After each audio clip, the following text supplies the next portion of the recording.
The Answer Trial Working Group 3 is meeting this week and devoting the entire week to the discussion of a code of compliance for adjudicators. Why are we doing this? Because one of the mandates of the Working Group 3 is to shore up the legitimacy of the ISDS system.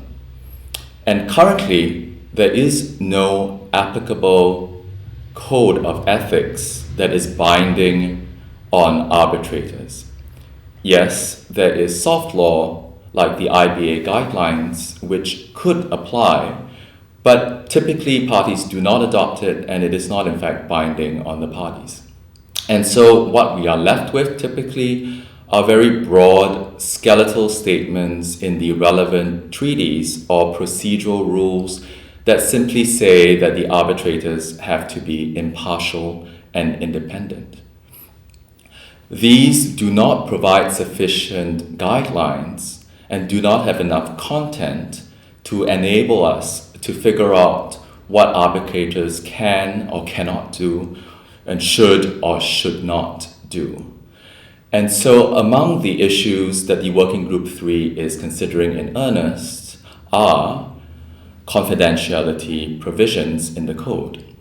And these relate not just to confidentiality of deliberations among the adjudicators, but also confidentiality with regard to information acquired either by counsel or the arbitrator for use in a different context.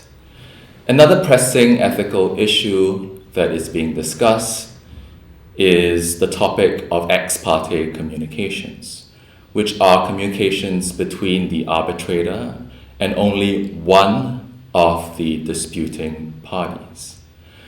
That is typically prohibited for good reason, although it may be permitted under very limited circumstances when a candidate is being interviewed for the possibility of being appointed to an arbitrator.